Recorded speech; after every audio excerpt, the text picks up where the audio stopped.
오늘 주시는 하나님의 말씀은 마태복음 23장 27절, 28절 두 절 말씀입니다. 제가 가진 성경 신약성경 40페이지쯤에 있습니다. 함께 말씀을 봉독합니다. 시작. 화 있을진저 외식하는 서기관들과 바리새인들이여, 회칠한 무덤 같으니 겉으로는 아름답게 보이나 그 안에는 죽은 사람의 뼈와 모든 더러운 것이 가득하도다. 이와 같이 너희도 겉으로는 사람에게 옳게 보이되 안으로는 외식과 불법이 가득하도다. 아멘. 오늘 설교 제목은 신앙의 허세를 버리라 입니다. 사람이라면 누구나 다 어느 정도 허세가 있습니다. 예수님을 믿는 성도들도 물론 허세가 있습니다. 허세가 무엇입니까? 본래의 모습보다 자신을 과도하게 과장해서 표현하는 것을 허세라고 합니다. 허세의 사전적 의미를 살펴보니까 이렇게 되어 있습니다. 실력이나 실속은 없으면서 겉으로만 뭔가 있어 보이려는 척을 하는 행위. 어원은 허장성세라고 하는 이 사자성어에서 나왔는데요. 두 글자로 줄여서 허세라는 단어가 나왔다고 합니다. 그런데 한국 사람에게 유독 심하게 나타나는 것 중 하나가 허세라고 합니다. 이 허세는 남과 비교하면서 나오는 것 아니겠습니까? 연세대학교 연합신학대학원에서 상담과 코칭을 가르치고 계시는 권수영 교수님은 이렇게 말합니다. 한국 사람들만큼 다른 사람들과 끝도 없이 비교하면서 사는 사람들도 없다. 개인주의 성향이 강한 미국 사람들은 어지간해서는 남과 비교하지 않습니다. 그러다 보니 자기 만족도도 굉장히 높은 편입니다. 그리고 자기 소개를 하면 자신이 잘하는 것, 자신의 특기 이런 것들에 대해서 이야기하면서 마지막에는 꼭 붙이는 말이 나는 내가 자랑스럽다. 나는 내가 자랑스럽다라고 이렇게 당당하게 말합니다. 그런데 우리나라는 어떻습니까? 집단주의 문화가 강한 나라에서 나타나는 특징 중 하나가 남과 나를 비교하는 경향이 많다는 것인데요. 우리나라가 바로 그런 나라에 속한다고 합니다. 항상 남과 나를 비교하다가 보면 우울해지고 점점 행복과는 거리가 멀어지게 되어 있습니다. 미국의 문화심리학자인 미셸 겔펜드라는 교수님은 수십 년 동안 연구를 하면서 이 규범이 엄격한 나라, 이 집단주의 문화가 강한 나라와 그리고 느슨한 나라를 구분을 해서 연구를 했습니다. 총 65개국을 조사를 했는데요. 그 중에서 우리나라가 한 몇 위 정도 될 것 같습니까? 9위입니다.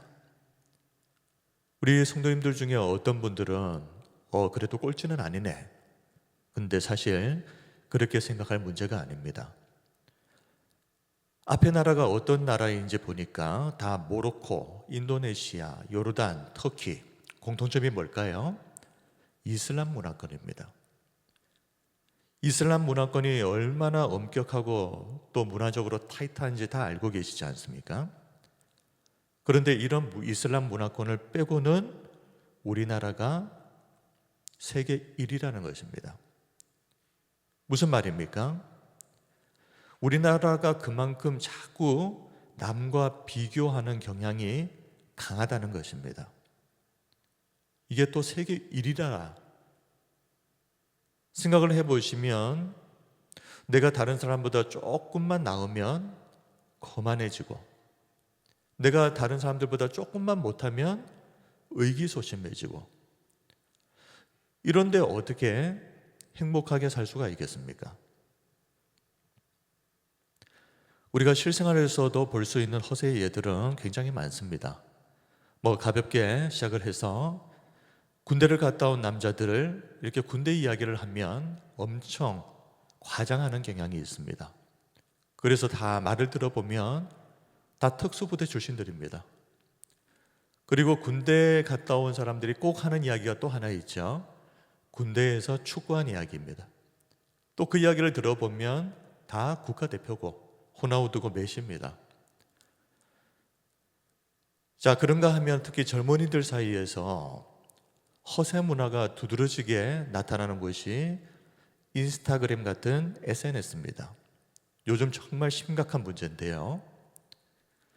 이런 인터넷 매체에서 나이나 소득에 걸맞지 않게 슈퍼카나 명품 시계, 명품 옷을 자랑하는 것이 지금 젊은이들 사이에서 유행처럼 번져나가고 있습니다. 이런 것들이 허세의 전형적인 유형입니다. 자, 마지막으로 동창회를 가면 또 어떻습니까? 자, 우리 여자분들은 일단 자랑부터 시작합니다.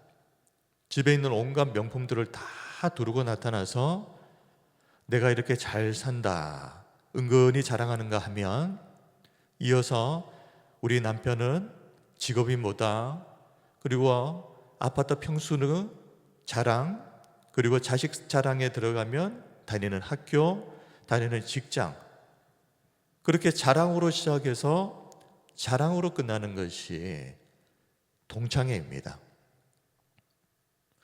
우리나라 사람들이 이렇게 다른 사람들과 비교하는 경향이 강하고 또 허세를 부리는 이런 경향도 강한데요. 과도하게 자기를 드러내고 허세를 부리는 사람들에 대해서 정신의학 전문가들은 이것은 병이다라고 이야기합니다. 단순히 허세를 부리는 사람들을 보면서 기분 나빠할 것이 아니라 이 사람들은 병리적인 자기애에 빠져 있는 사람들이기 때문에 오히려 불쌍하게 여겨야 한다라고 조언을 합니다. 이런 사람들일수록 참담한 자기 이미지를 가진 사람들이 대부분이었기 때문입니다. 그리고 명품을 사는데 과하게 돈을 쓰는 사람들은 또 어떻습니까? 이 사람들은 어떤 심리를 가지고 있는가 하면요, 겉에 포장지가 좋으면 내면의 부끄러움을 감출 수 있다라고 하는 심리가 많다고 합니다. 이렇게 해서 사람들이 나를 쳐다보게 할 거야.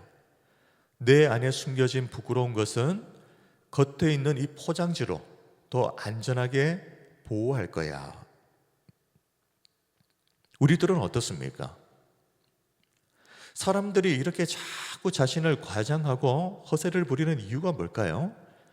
앞에서도 잠시 이야기했듯이 다 아시겠지만 자신의 실제 초라한 모습을 다른 사람들에게 들키기 싫어서가 아닐까 싶습니다. 그러다 보니 분수에 맞지 않는 과소비를 하게 되고 자꾸 자신을 과대 포장하려고 하는 행동을 하는 것입니다. 그런 점에서 우리는 이 허세가 결국은 낮은 자존감으로부터 출발한다라고 하는 것을 분명히 알아야 되겠습니다. 그렇다면 허세를 부리는 사람들은 어떤 대상입니까? 부러워야 해야 할 대상이 아니라 자존감이 낮은 불쌍한 사람인 것입니다. 사람이 허세를 극복하지 않으면 항상 남의 시선, 남의 이목을 신경 쓰면서 살게 되면 행복할 수도 없고 또 진정한 의미에서 강자도 될 수가 없습니다. 자신에 대한 건강한 자신감으로 사는 것이 아니라 항상 남의 평가에 목을 매며 산다는 것이 얼마나 불행한 삶입니까? 에세이집 타인은 나를 모른다, 이 책의 저자인 소노 아야코는 이렇게 말했습니다. 진정한 의미에서 강해지려면 어떻게 하면 될까? 그러기 위해서는 딱 한 가지 방법밖에 없다. 이기려는 마음과 허세를 버려야 한다. 정작 자기 자신에 대해서 자신감이 없고 그래서 항상 다른 사람들 앞에서 자신을 애써 과장하고 또 있는 척하는 사람들이 이런 사람들이 어떻게 진정한 강자라고 할 수 있겠습니까? 진정한 강자들은 절대 남의 시선을 의식하지 않습니다. 허세를 부리는 것이 얼마나 어리석은 것인가, 두 가지만 설명을 드린다면, 첫 번째는 허세를 부리면 내실 없는 사람이 됩니다. 13세기 징기스칸이 이끄는 몽골군이 유럽을 공격했을 때, 그때 당시 유럽의 기사들은 화려하고 그리고 성능 좋은 무기로 중무장하고 있었습니다.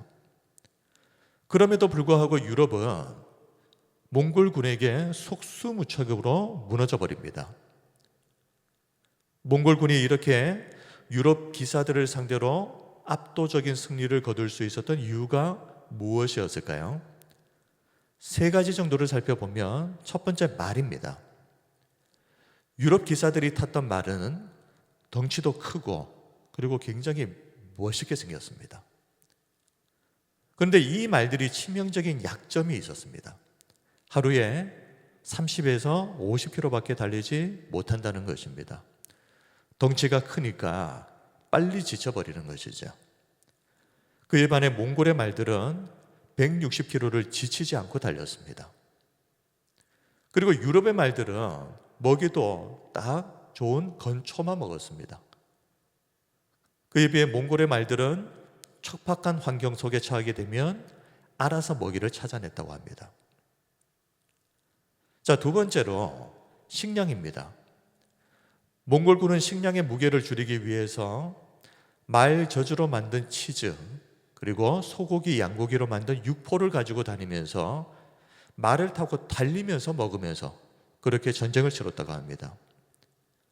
획기적으로 무게를 줄여서 순식간에 이동을 하다 보니 다른 나라들은 방어 준비를 마치기도 전에 이 몽골군이 도착해서 공격하기 일쑤였습니다.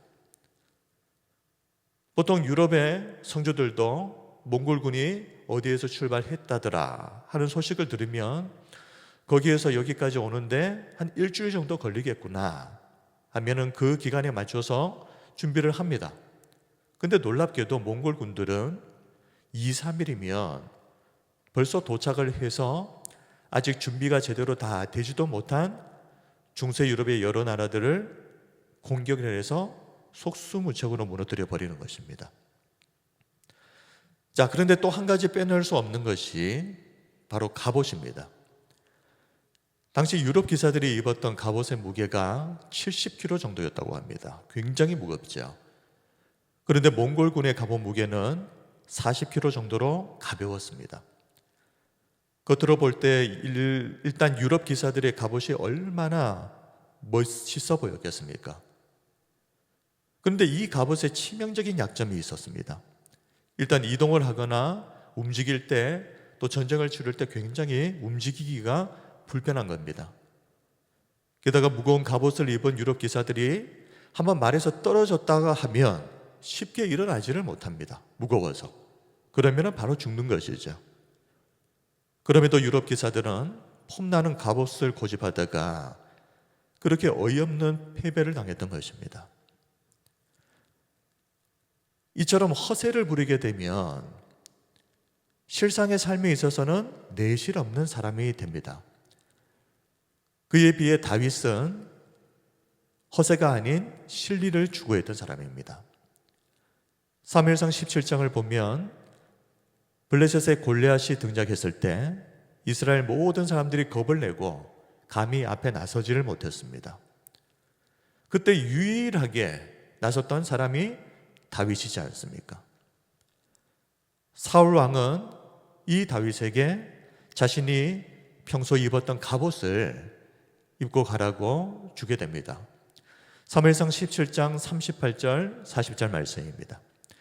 이에 사울이 자기 군복을 다윗에게 입히고 노투구를 그의 머리에 씌우고 또 그에게 갑옷을 입히매 다윗이 칼을 군복 위에 차고는 익숙하지 못하므로 시험적으로 걸어보다가 사울에게 말하되 익숙하지 못하니 이것을 입고 가지 못하겠나이다 하고 곧 벗고 손에 막대기를 가지고 시내에서 매끄러운 돌 5을 골라서 자기 목자의 제구 곧 주머니에 넣고 손에 물매를 가지고 블레셋 사람에게로 나아가니라. 다 아시겠지만 사울 왕은 이스라엘의 보통 사람들보다 머리 하나가 더 있을 정도로 키가 굉장히 크고 풍채도 대단했던 사람입니다.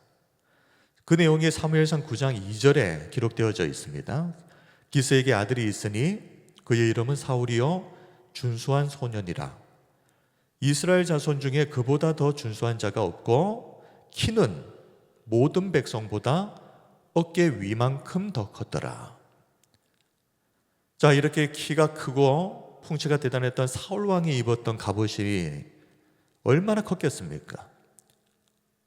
그런데 다윗은 이 왕의 갑옷을 입어보고 이게 겉으로는 멋져 보이지만 전투를 하는 데는 하등 도움이 되지 않는다 하는 사실을 알고는 과감하게 그 갑옷을 벗어버립니다. 그리고 평소에 쓰던 물매 하나를 가지고 골리앗을 향해 나아갑니다. 만약 다윗이 전쟁터에서 허세를 부렸더라면 다윗은 과연 골리앗을 이길 수 있었겠습니까? 이처럼 허세는 사람을 내실 없고 실속 없는 사람으로 만듭니다. 두 번째로 허세를 부리게 되면 어떻게 되는가? 자신의 약점을 다 노출하게 됩니다. 히스기야 왕이 죽을 병에 걸렸다가 하나님의 은혜로 15년 생명을 연장받게 되었습니다. 히스기야 왕의 병이 나았다라는 소식을 들은 바벨론에서 축하 사절단을 보내게 됩니다. 바벨론 같은 강한 나라에서 히스기야 왕의 병이 나았다고 사신을 보내주니 마치 강자로 인정받은 것 같은 느낌을 받았던 것 같습니다. 그래서 히스기야 왕은 너무너무 기분이 좋았던 나머지 이 사절단을 극진하게 대접하고 그들에게 남유다의 보물창고와 무기고를 다 보여주는 실수를 저지르게 됩니다. 이사야 39장 1절 2절 말씀을 보시기 바랍니다. 그때의 발라단의 아들 바벨론 왕 무로닥 발라단이 히스기야가 병들었다가 나았다 함을 듣고 히스기야에게 글과 예물을 보낸지라. 히스기야가 사자들로 말미암아 기뻐하여 그들에게 보물창고 곧 은금과 향료와 보배로운 기름과 모든 무기고에 있는 것을 다 보여주었으니 히스기야가 궁중의 소유와 전 국내의 소유를 보이지 아니한 것이 없는지라. 이게 무슨 의미입니까? 한 나라의 왕이 앞으로 어떻게 될지 알 수 없는 잠정적인 미래의 적에게 나라의 재무 상태가 어떤지, 그리고 우리나라가 어떤 무기들을 갖추고 있는지 다 보여준 것입니다. 전략을 다 노출해버린 것이죠. 현대 전쟁에 있어서 전략을 노출한다는 것은 치명적인 일입니다. 그래서 전략 무기와 관련된 부분들은 다 극비로 진행하지 않습니까? 그런데 히스기야 왕이 허세에 취한 나머지 이런 어리석은 일을 벌인 것입니다. 이사야 선지자는 히스기야에게 하나님의 책망을 전하는데요. 이사야 39장 4절에서 8절 말씀을 제가 읽어드리겠습니다. 이사야가 이르되 그들이 왕의 궁전에서 무엇을 보았나이까 하니 히스기야가 대답하되 그들이 내 궁전에 있는 것을 다 보았나이다. 내 창고에 있는 것으로 보이지 아니한 보물이 하나도 없나이다 하니라.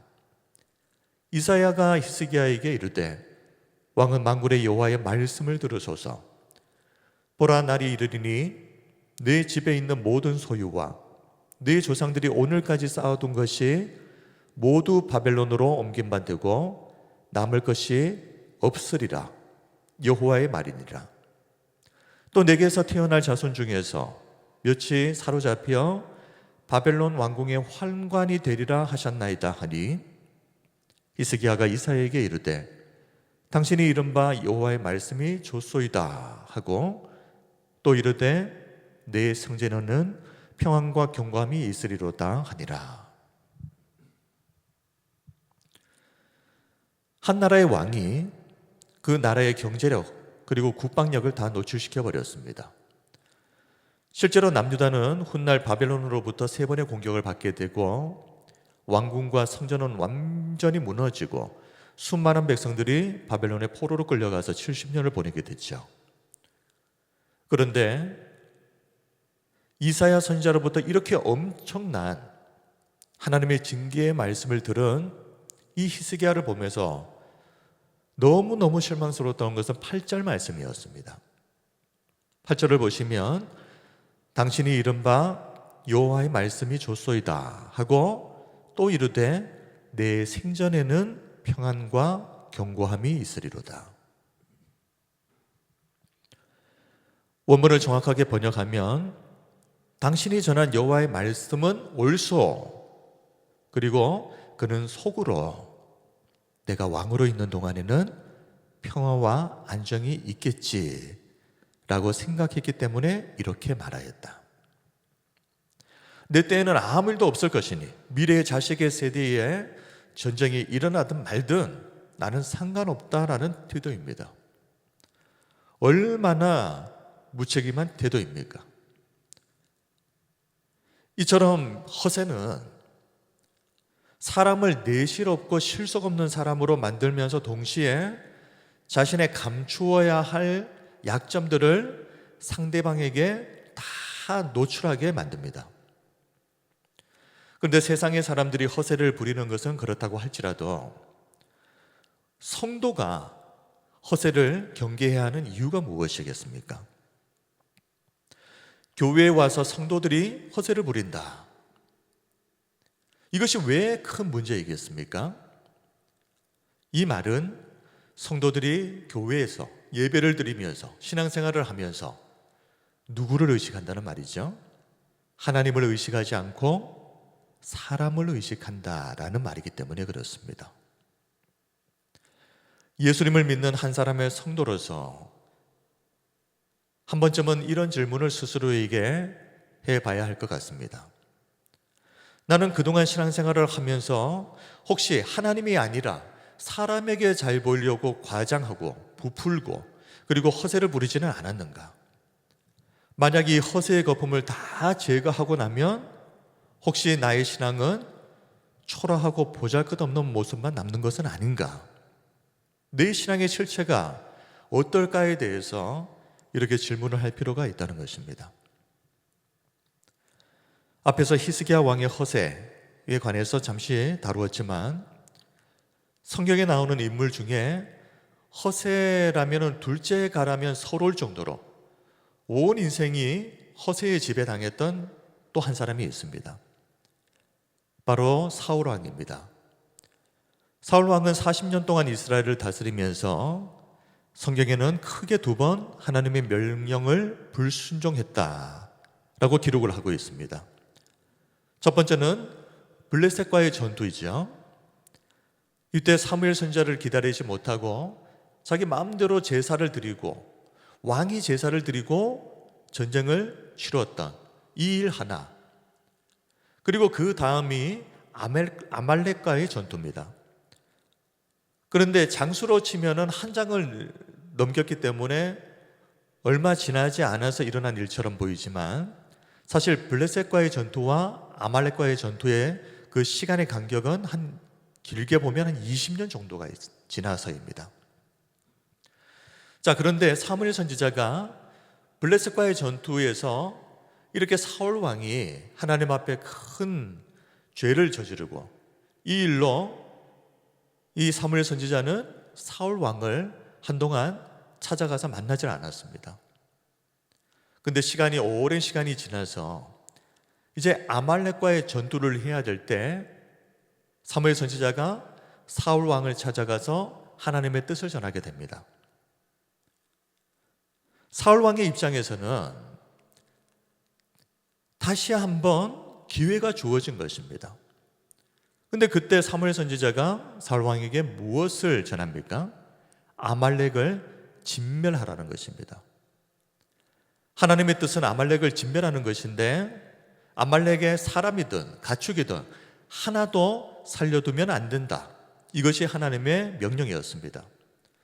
그런데 사울 왕은 전쟁을 승리하고 나서 아말렉의 왕인 아각과 또 양소 중에 좋은 것들을 죽이지 않고 다 살려서 예루살렘으로 가져오는 불순종을 저지르게 됩니다. 사무엘상 15장 9절, 사울과 백성이 아각과 그의 양과 소의 가장 좋은 것 또는 기름진 것과 어린 양과 모든 좋은 것을 남기고 진멸하기를 즐겨 아니하고 가치 없고 하찮은 것은 진멸하니라. 이 일로 인해서 사무엘 선지자는 밤새도록 근심하며 통곡하며 하나님께 기도합니다. 얼마나 마음이 힘들었는지 그렇게 밤새도록 기도한 후 다음날 아침 일찍 사울 왕을 찾아갔습니다.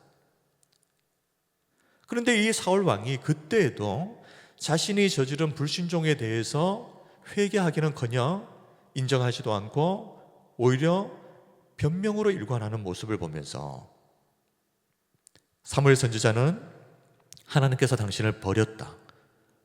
얼마 지나지 않아서 사울의 이 왕권이 끊어질 것이라는 하나님의 말씀을 전하게 됩니다. 자, 상황이 이쯤 되면 사울 왕이 어떻게 해야 합니까?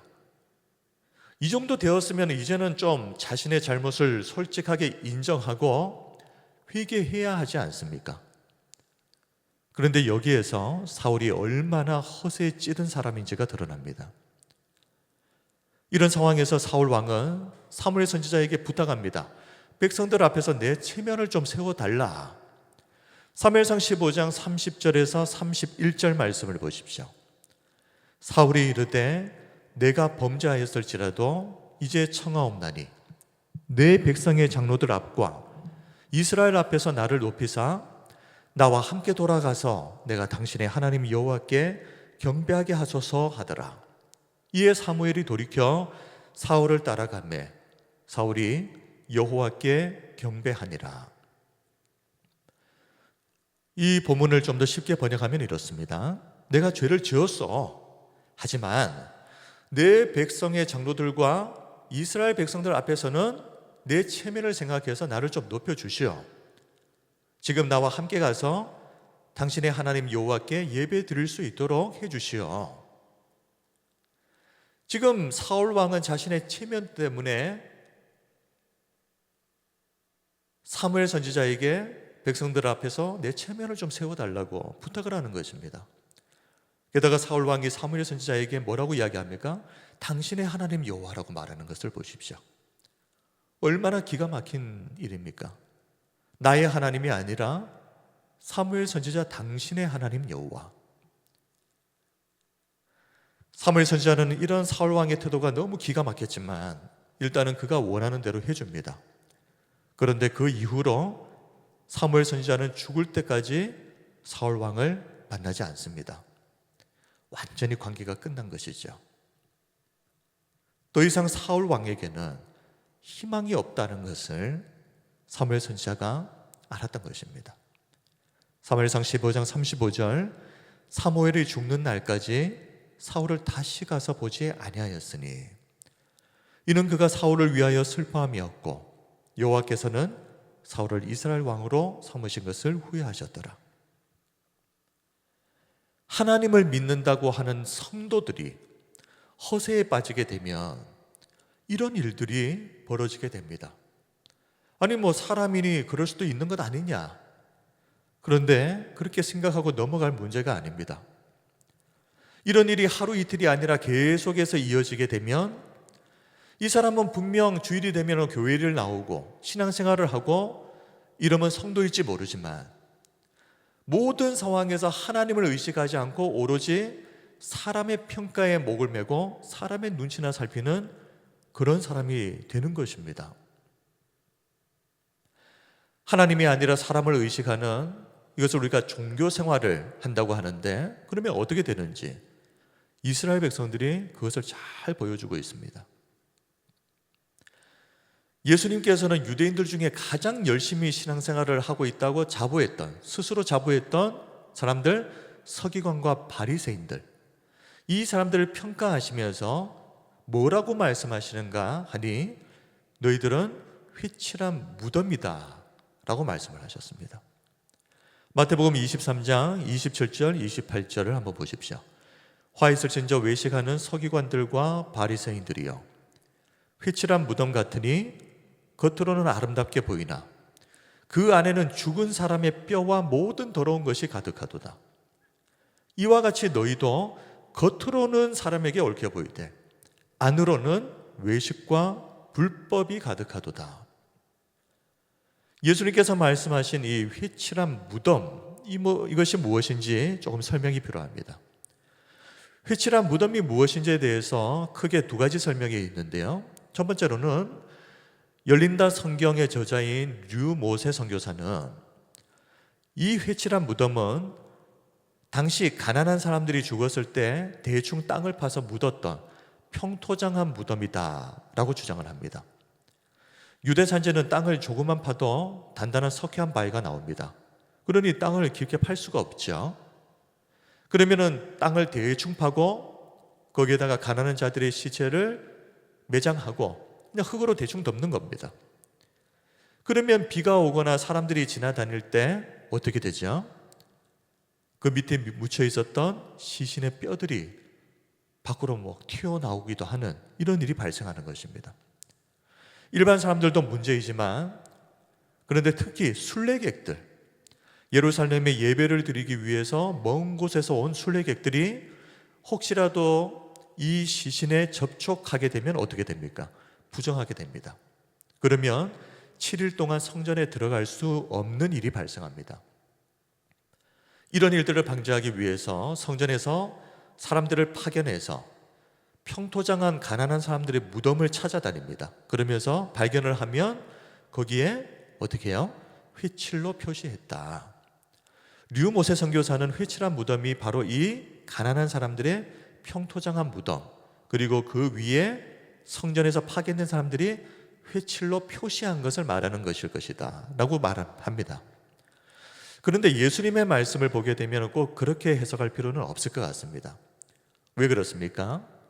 이렇게 가난한 사람들의 평토장한 무덤 외에도 일반적으로 사람들이 죽었을 때 매장을 하게 되는 동굴이나 석회한 바위를 깎아서 만든 무덤에도 휘를 칠하기 때문에 그렇습니다. 사실 제가 볼 때는 평토장한 무덤보다는 이런 일반 무덤으로 보는 것이 예수님이 말씀하신 것과 의미가 더 잘 맞아떨어질 것 같습니다. 자, 여기서 회라고 하는 것은 하얀 석회석 가루를 말하는 것이겠죠. 무덤에 이 회를 바르면 겉으로는 아름답게 보입니다. 깨끗하게 보입니다. 그런데 문제는 그 속입니다.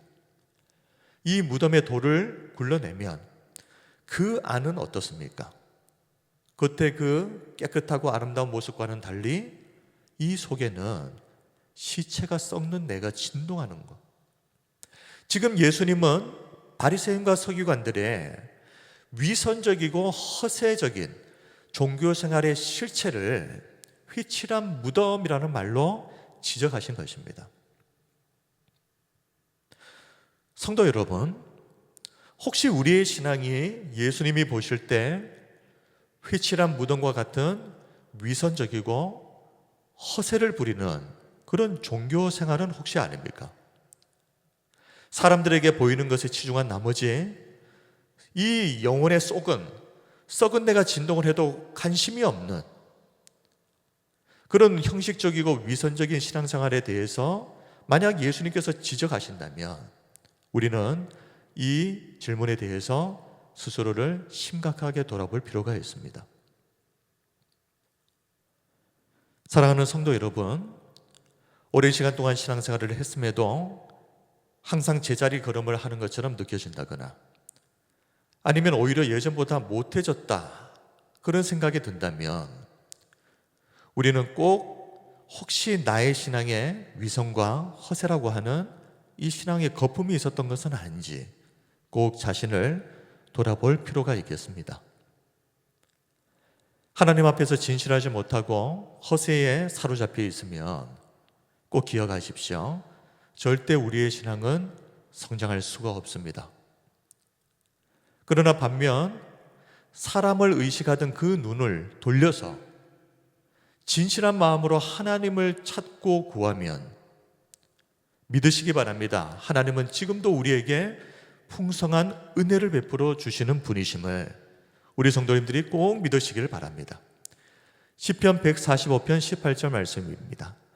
여호와께서는 자기에게 간구하는 모든 자, 곧 진실하게 간구하는 모든 자에게 가까이 하시는도다.